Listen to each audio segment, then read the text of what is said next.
Reaksyonan ko lang to si si Sherwin Gatchalian na ini-insist niya wala daw talagang blanco. Nakita niya doon sa may BICAM report na doon sa budget, no? Itong budget na to ngayon na napaka-controversial na kahit saan tayo makinig nito sa balita is laman pa rin talaga to ang budget na to na napaka-controversial na pinirmahan nung last year lang, nung December. So ito siya si Gatchalian, Senator Gatchalian. Todo react nito ngayon sa kanyang interview na wala nga daw siya nakikitang blanco dito. So ang ano ko lang nito, masabi sa iyo, Senator, is ang pinag nito ay ito yung BICAM report. Ang yun po yung may controversial, hindi yung GAA. So kung saan ka man ang tinutukoy mo na wala ka nakikitang blanco na tulad na sinabi mo na hindi mo talaga nakita yun kasi tulad na sinabi mo na parang hindi ka maniwala na may nangyayaring blanco, may kababalaghan sa BICAM report. So ganito lang, Senator. Ang hilig nyo rin sa mga ganyan na mag-imbestiga, bakit di nyo ito imbestigahan? Kasi nakikita ko nito kay Senator Gatchalian, parang hindi lang siya makadiretso na ang pinapatamaan niya sa kanyang interview ay yung House of Representatives na may kagagawa nito. So, di lang niya masabi yun kasi nagdidipinsa pa rin siya. Alam niyo kung bakit? Mamaya sasabihin ko yun sa inyo kung bakit siya na sobrang defensive dito sa BICAM report dahil dito sa mga controversial na mga blanco tapos pinasukan na pagdating doon sa GAA na pinirmahan na ng Pangulo. So bago po yan, ipanood ko sa inyong video na interview ni Gatchalian, Senator Gatchalian. Please subscribe po sa aking YouTube channel.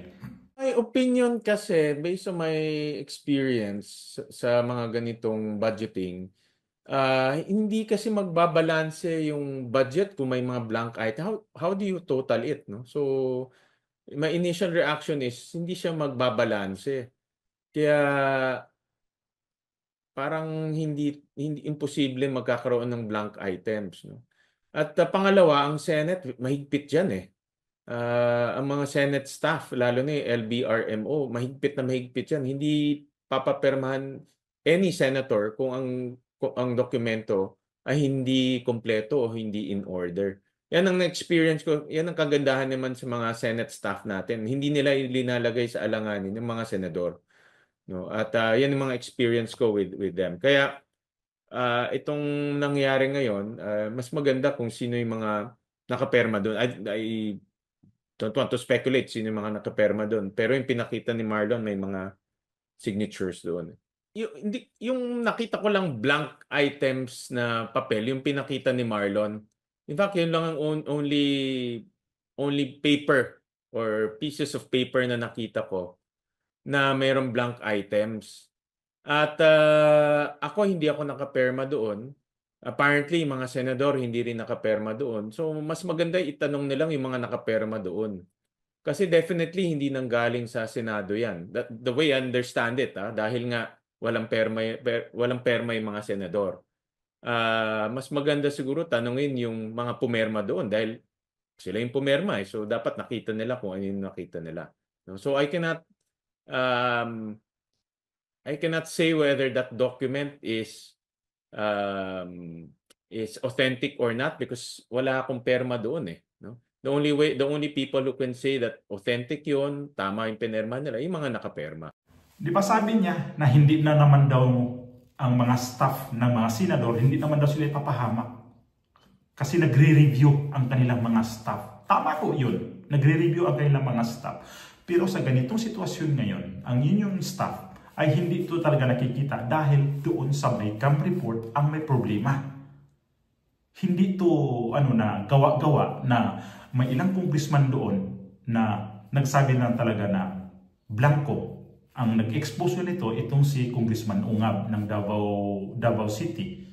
So anong ibig yung sabihin nito? Hanggang ngayon si Congressman Ungab napakasinungaling. Mayroon nga naman nandito yung sila ni minority na mga congressman Raul Manuel. Sino pang iba dyan na may mga O di na natin to. Amy Marcos. Pasok Amy Marcos. Yes. Talaga, yun ang dahilan kung bakit Umalma nga ako at tuluyang hindi ako pumirma kasi natatakot ako sa mga blanco-blanco at kulang-kulang na mga datos. Ma'am, niraise niyo po yan dati sa finance panel nung nakita niyo nung una. Nabanggit niyo po ba sa mga kasama niyo? Bakit may mga blanco? Nag-privilege speech nga ako eh. Thank you, ma'am. Andun sa privilege speech ko, oo. Pinag-usapan ko na nga yan. Akala ko maayos. Ayun.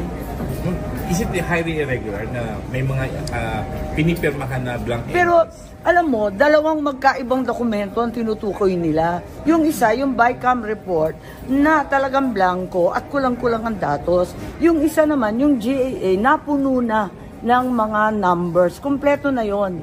Hindi naman siya blanco-blanco. Yung GAA mismo na napirmahan. Yung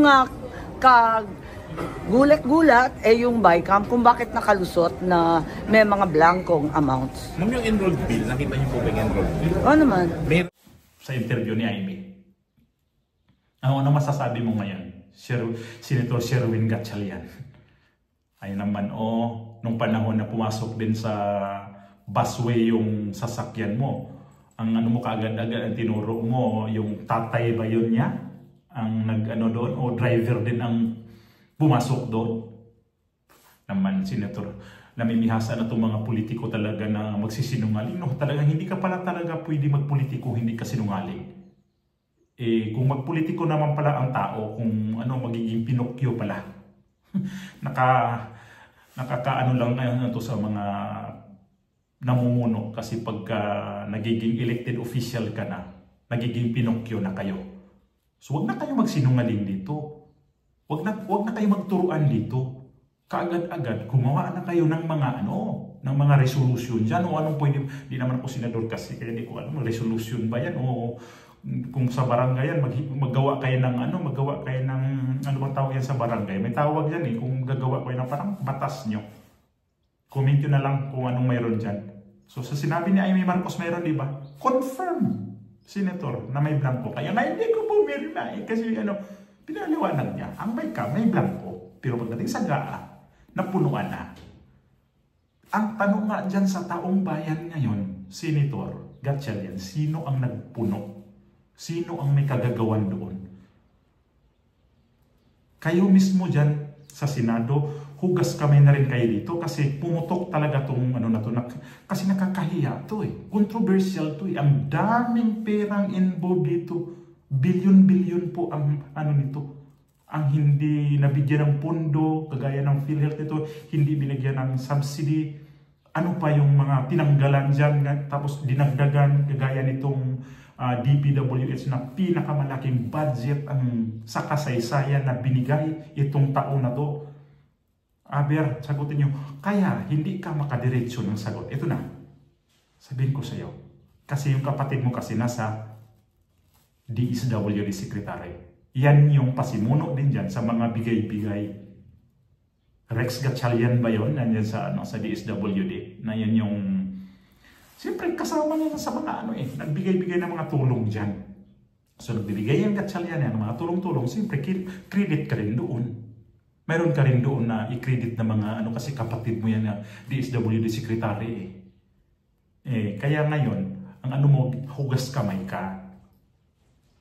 Sabi ko nga, pagka magiging politiko naman pala, magsinungaling man lang, di ko na lahat pala talaga kayo. Sabihin ko na lang, lahat pala talaga kayo, sinungaling na pag nagiging elected official na. Huwag na kayo palang tumakbo. Pag ganun kasi, magiging sinungaling na. Sino lang kaya ang mga namumuno ngayon na hindi sinungaling? Pag magsabi ka ng totoo, sabihin pa rin sinungaling. Pero ito, klarong-klaro na nagsisinungaling ka. Kasi kinonfirm ni Amy Marcos na mayroon blanco. Kinonfirm ni Congressman Ungab na may blanco. Confirm si Raul Manuel na may hawak siyang blanco. Na may mga lumabas sa mga media na may blanco.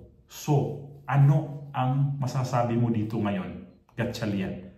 At saka mayroong reporter dito sa UNTV na unang nakahawak siya ng blanco na papel na ang kanyang video ngayon hindi na natin makikita. Pero meron akong na-save.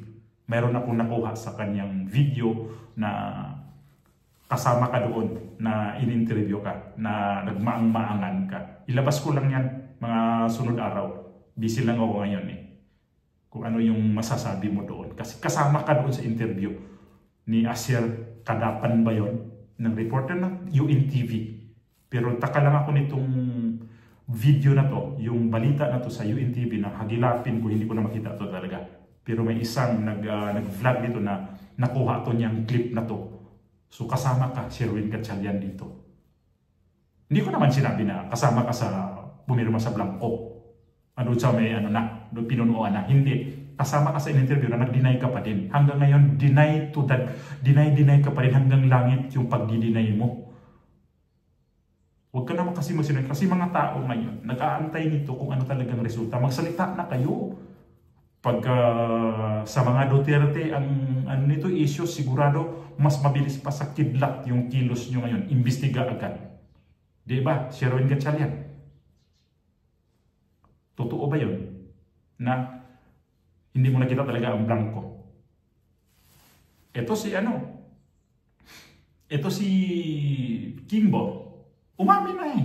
Na may Blanco. May Blanco na nga. Anong masasabi mo din si kay Kimbo? Tapos sabihin mo, wala ka talaga nakitang Blanco. Bulag ka. Punyeta mo.